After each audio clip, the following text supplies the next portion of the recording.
Alright, so I'm going to be showing how to do a service for Apretaste, and I'm going to assume that you already had the Apretaste development environment installed in your app, installed and running.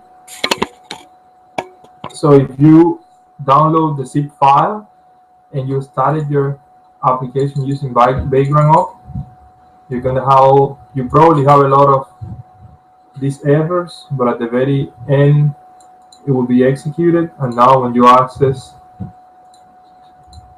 to 127.0.0.0.1.80.80, you should have this page here.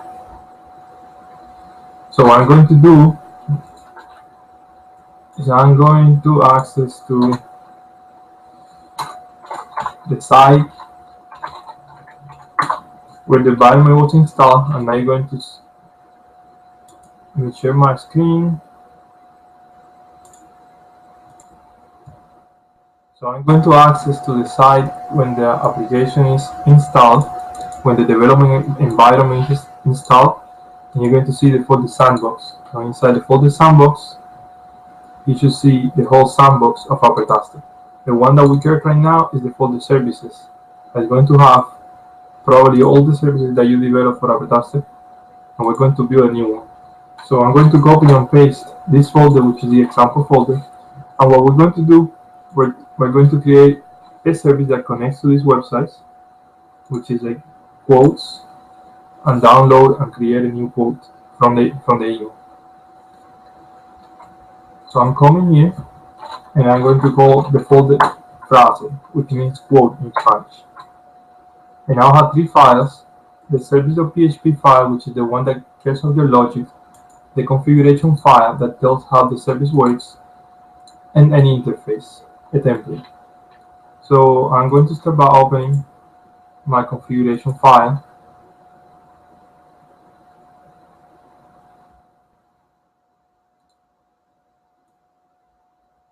And let me share my configuration file with you.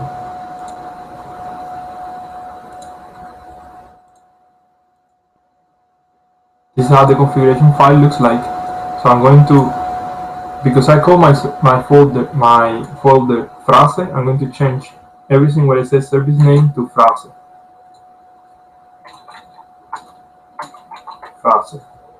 And here I add a little description of what my application does.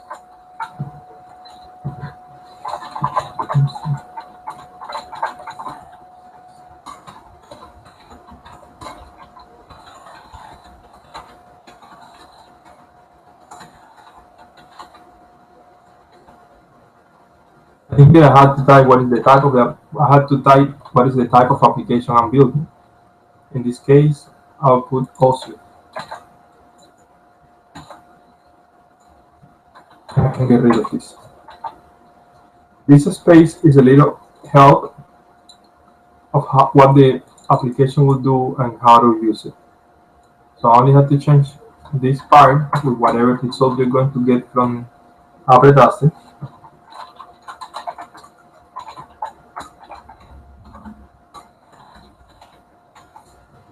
And be sure to type your real email here. So this email won't be public, but it would allow us to contact you in case we need to talk about your service in any way. So what I'm going to do next, I'm going to open the folder, the file service.php.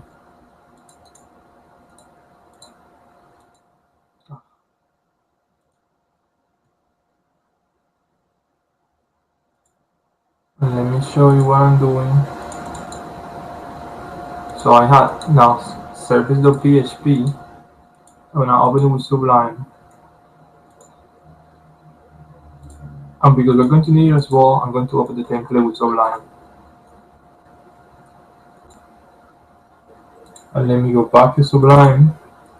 And now we're gonna have the file service.php. And we had to replace this text by the name of your service, starting with capital case. So this is how a service is composed. So we're going to have a function main, and that function main will receive a request. That request will contain the subject line of the email the user sent. So if the user sent an email saying frase, so this mail will be executed, and in the request we're gonna have the user who sent it, the time, and all details about the service requested.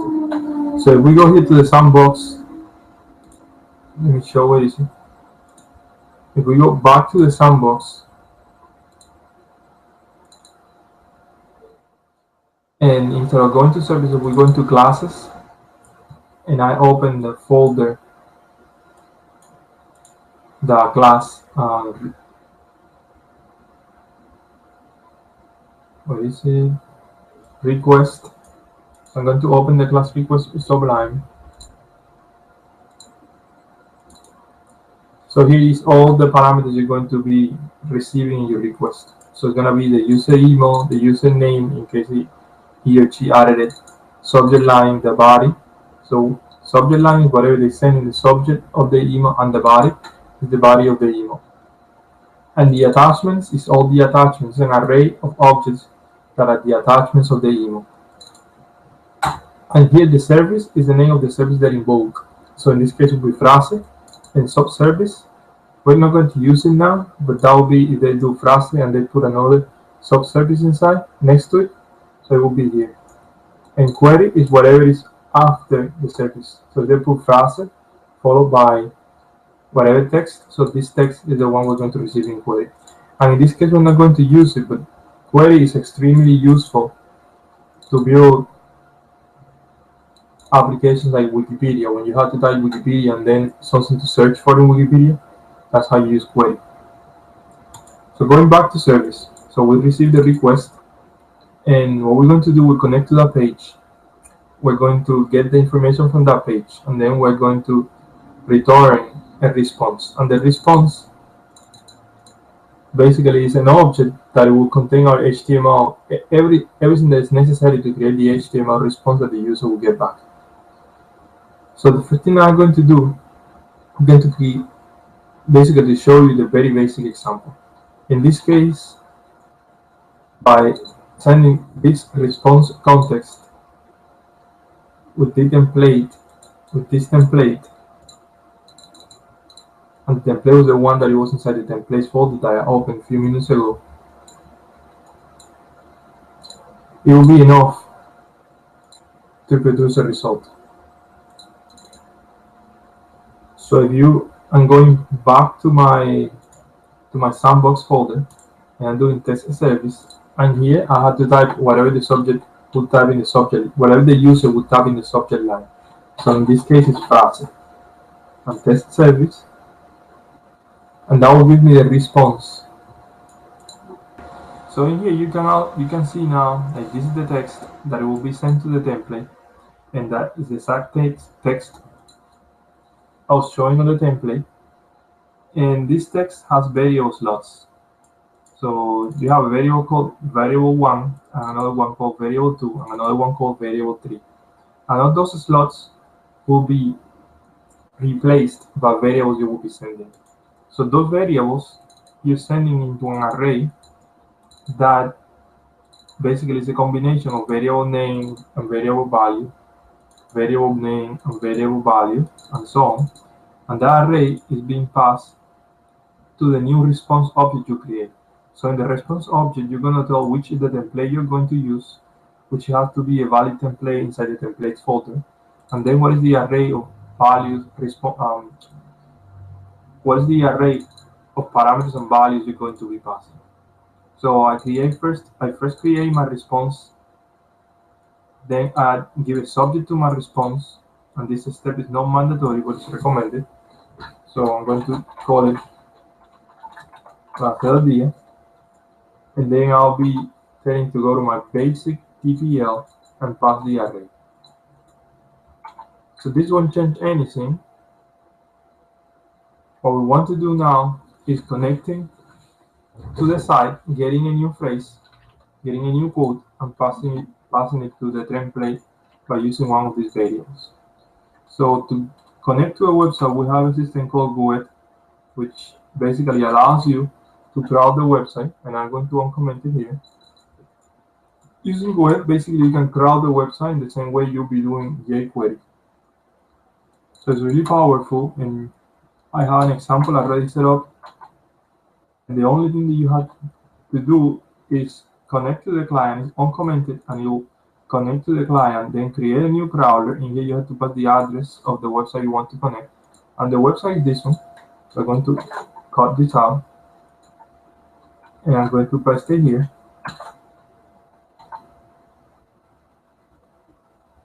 And let me show you what the website is so you will see what I'm doing here. So I'm going to find now a filter, so something to filter by. Let me show you how to do it.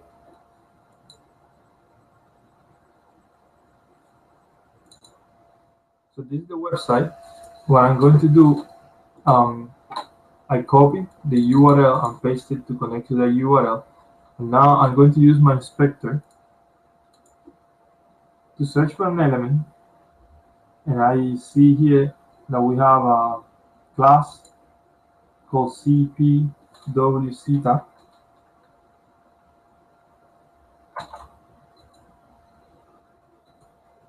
I'm going to search for that element. And inside the CTA, we have a tag, which has the text that we want. So I'm going to go back to my Sublime. And in my Sublime, I'm going to use this class, space A. So basically, I'm going to be saying a link element, which is inside the PCTA class.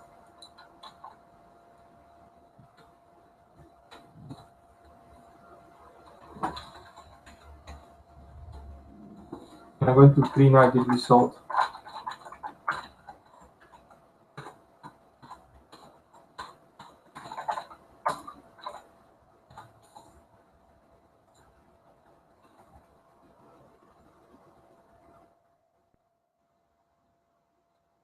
And let me go back to my browser, just to show you when I refresh my browser, because I print out and exited, you have the result there. So that's the result I'm going to use for my to pass it to my template. So that's what I'm going to do. So again, this result, and I'm going to create a variable called quote, and I'm gonna pass my quote.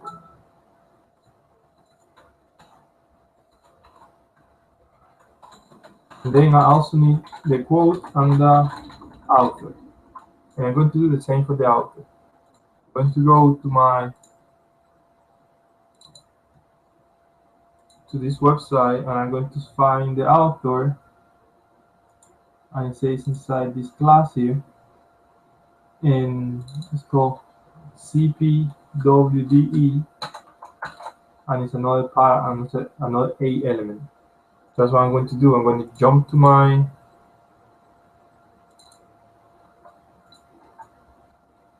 here, and I'm going to get the text of the author, and then I'm going to do the same author and out in author, and that should be all. I don't want to pass any more variables. Now I have two variables, quote and author, and the only thing that I have to do is go into my basic, and I'm going to replace it here. So I'm going to put frase del día, so quote of the day, and here inside my paragraph is where I'm going to place my quote, and then maybe I want to do another paragraph, which I want to be small.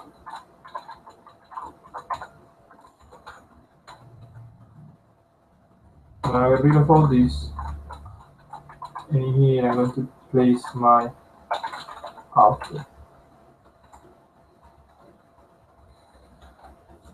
If I save this, now I go